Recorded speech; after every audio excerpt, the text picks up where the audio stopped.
Ang galing ko talaga! Nakatakas ako! Hay nako, ano kayang lalaroin ko? Alam mo, Draymond, sa palagay ko hindi na tama na magpatuloy pa hanggang ganito. Oo nga po. Kaya naman, ang mabuti pa ha, magtulungan tayong dalawa. Ano, tutulungan mo ba ako? Pero ano po kasi... Teka lang, ibig mo sabihin ayaw mo? Hindi naman po sa ganun, Mami. Alam mo, Draymond, para di naman to sa kabutihan ni Nobita. Nandiyan po ba si Shizuka? Naku, wala siya rito, iho. Meron kasi siyang piano lesson. Pasensya ka na ha, naabala ka patuloy sa pagpunta.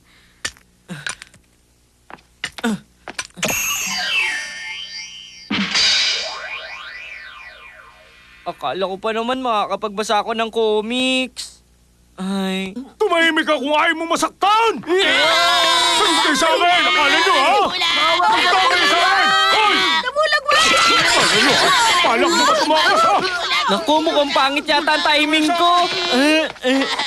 Hoy, Nobita! Pasensya na, napadaan lang ako damulag. Sige, alis na ako. Tumahimik ka! Huwag ka na magpalusot! Matutulad ka rin sa kanila!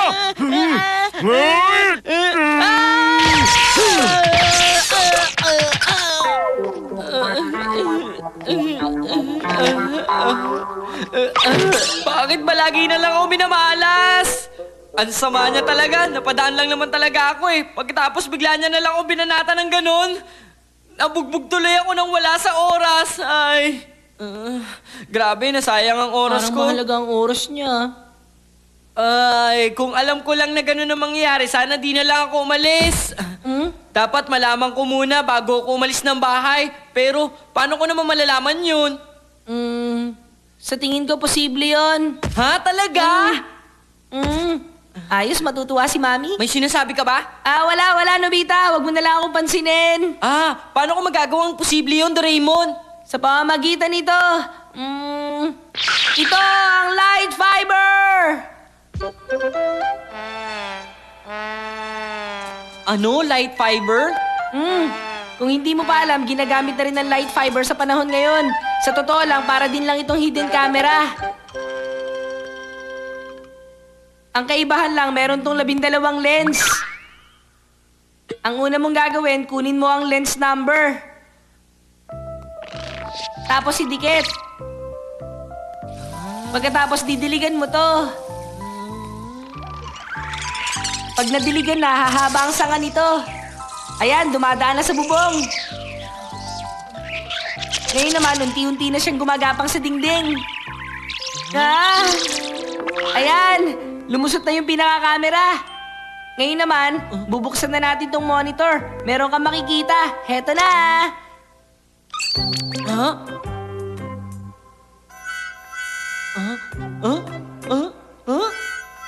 Ipaliliwanag ko kung paano siya umaandar. Yung nakadikit sa dingding, isa yung high-tech na lens. Ang lens na yan ang nagpo-project ng mga nakikita mo sa monitor. Kaya kung tutusin, para na nga talaga siyang hidden camera. Ito naman ang lens seal. Sa pamamagitan nito, pwede mo makita nangyayari sa kahit anong lugar. Ang ibig sabihin, pwede kong idikit ang seal na to kahit saan. Oo naman, pwede mo idikit sa gilid ng burol, sa palengke, sa bookstore, o kaya sa kwarto ng kaibigan mo. Wow! Ang galing naman ito, Doraemon! Ibang klase! Kapag nilagay mo yan sa mga lugar na madalas mong puntahan, malaking tulong yan. Ididikit ko na! Teka, sandali lang! Nobita, okay ka lang ba? Hay nako, ikaw talaga! Oo, huwag kang mag-alala!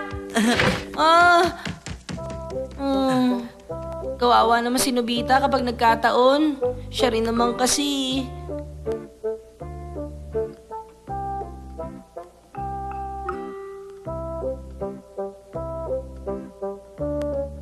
Dito ko ilalagay ang lens number 2. Teka muna, hahaba nga kaya yung sang hanggang dito?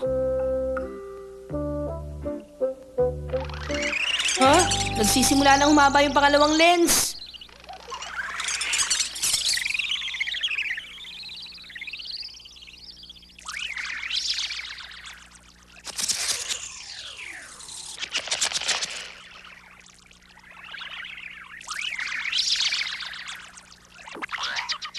Aba! Umabot nga! Ang galing naman nito! Nakakabilib talaga! Nilagay ni Nobita sa lugar na pinaglalaroan nila. Ah! Kumusta? Doraemon! Ay, si Nobita talaga. Kung pumunta rito sa bahay namin. Wala naman. Bigla ko lang naisip. Oh? Sige, bye-bye! Oh? Ano ba nangyari doon? Bakit kaya siya pumunta rito? Bye-bye! Buti hindi ako nahalata ni Damulag. Medyo mahirap din. Pero at least nagawa ko. Ayos yun. Ikaw talaga, Nobita? Saan ka na naman ang galing? Hindi ka man lang makatulong dito. Palagi ka na lang nasa labas. Pasensya na po. Sige, gagawa na po ako ng assignment namin. Pagkatapos, bumaba ka. Tulungan mo ako rito, ha? Bilisan mo! Ay, nako nga pala yung assignment lens. Ano sabi mo, assignment lens? Oo, Doraemon. Assignment lens. Kapag meron akong assignment lens, magiging mas madali ang lahat. Bakit hindi siya gumagawa ng assignment? Saang lugar ba yan? Sa loob ng kwarto ni Dikisugi.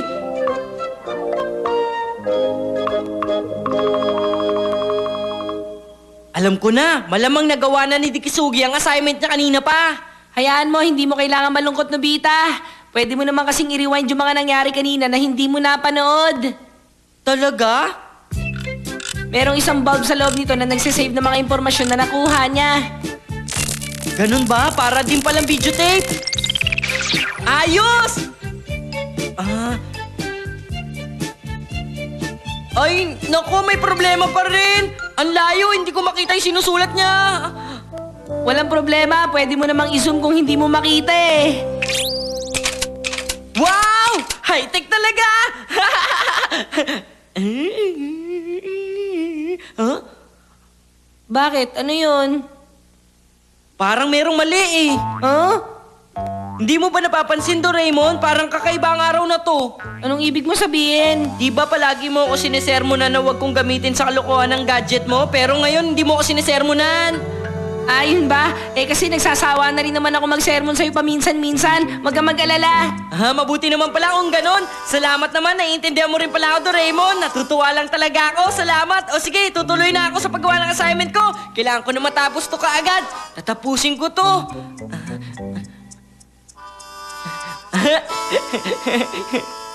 Tapos na! Sa wakas, pwede na rin ako maglaro. Opo, ayos na. Ito na po yun. Mabuti naman kung ganon. Ibig sabihin, ito pala ang magsasabi sa akin kung nasan si Nobita. Opo. Pero kung pwede lang po sana, huwag niyo sasabihin sa kanya na kasabot niyo ako na tinutulungan ko kayo.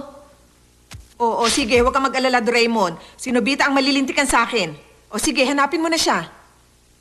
Ang talaga itong manika ko.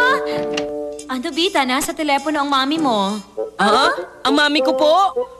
Pambihira naman. Paano niya nalaman nandito ako kay Shizuka? Hello, Mami? Hello ka pa dyan, ha? Hoy, Nobita, itigil mo na ang paglalaro sa mga manikang yan at umuwi ka na ngayon din, ha? Narinig mo ba? Ano, mga manika? Teka, paano niyo nalaman yun? Alam ko na ang lahat, kaya umuwi ka na ngayon din. Kalimutan mo na ang tungkol sa hapunan mamaya, ha? Hindi ka nakakain ngayong gabi. Ha? Pagdating mo rito, mag-uusap tayong dalawa. At huwag ka na magtatangkang tumakas dahil mahuhuli at mahuhuli rin kita. Ha? Maawa kayo sa akin! Doraemon, tulungan mo ako, please!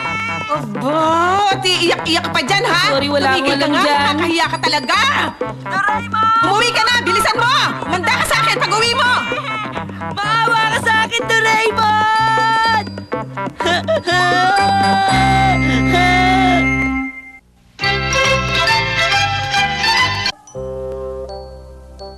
Isang araw, habang malakas ang buhos ng nyebe, may nakitang isang sugatan na ibon ng lalaking si Yoyoyo. Ginamot niya yon at inalagaan. Hindi naglaon, naging isang magandang babae ang nasabing ibon, na siya rin namang napangasawa ni Yoyoyo. Bilang pagkakakitaan, inahabi ng asawa ni Yoyoyo ang kanyang balahibo para maging tela. Na maayos na ang pamumuhay ni Yoyoyo, umalis na ang ibon papunta sa ibang lupain. Ha? Ang ganda! Pero yung mga ganong kagandang storya sa panaginip lang nangyayari. Ano sa tingin mo, Doraemon? Ewan. Pero alam mo, sa palagay ko, kahit kwentong pambata lang yon, posible pa rin mangyari. Pwede, siguro nga. Kung talagang posible, magkakatotoong kwento. Kahit isang beses lang, gusto ko rin makasagip ng isang sugatang hayop. Kahit isa lang. Sandali, ano bang ibig mo sabihin? Hindi mo ba ako naiintindihan? Kapag nakasagip ako ng sugatang hayop, baka makatagpo na ako ng isang magandang babae na mapapangasawa ko. Alam ko na patutunguhan ito. Pero hindi bali na dahil malamang wala ka namang gamit na pwede makagawa ng ganung bagay. Ah, wala ka na sinasabi. Ibig sabihin, merong ang gadget na ganon. Sige na, Peram! Pero kasi... Ah, isipin mo, isang hayop na magiging magandang babae. Ayos, di ba? Oo nga, pero parang hindi masyado maganda ang balak mo. Ay! Gamot na nakakapagpabago sa anyo ng hayop! Mukhang walang hayop dito ah. Naku po, yung tuta! Ang Doraemon!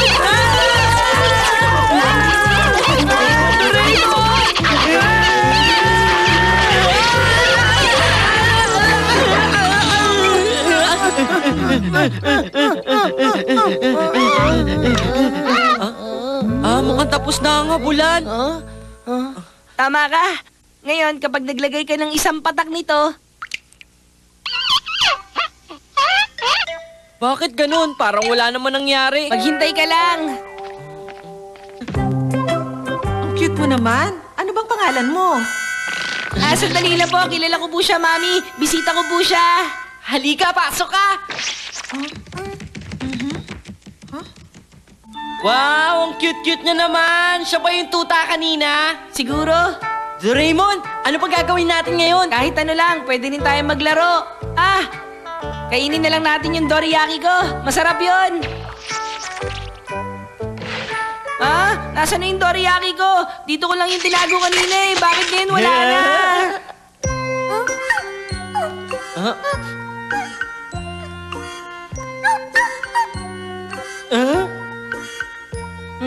Ang dorayaki ko. Sabi na nga ba, ikaw na naman na may pakanaan nito eh. Puro ka talaga kalokohan. Hindi nakalusot eh. Hay naku, Nobita, hindi ka talaga makakalusot. Maraming salamat sa tulong mo,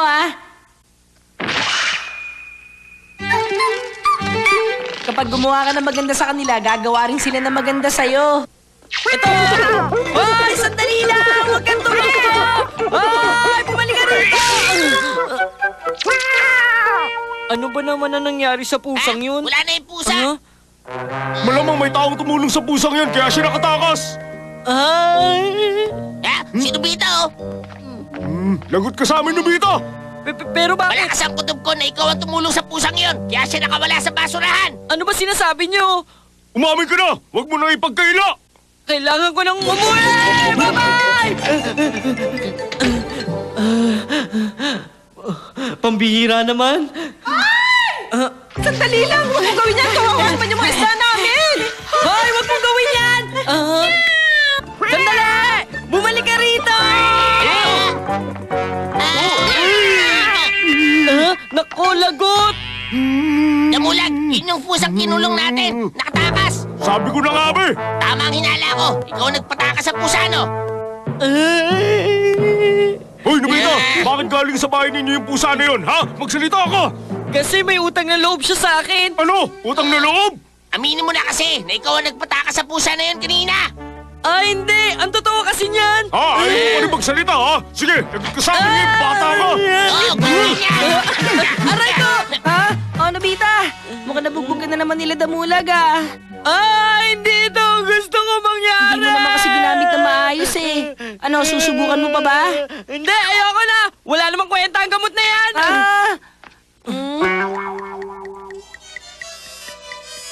Nalulunod yung mga langgam dahil biglang tinabig ni Nobita yung lalagyan ng gamot. Ibig sabihin, nasa panganib ang buhay ni Nobita! Nobita! Galit sa akin si Mami. Ang mabuti pa, hindi na lang muna ako uuwi.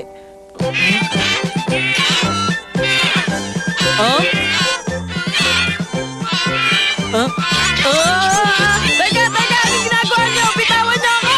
Bitawan niyo ako! Saan niyo ako dadalhin? Hoy, Nobita!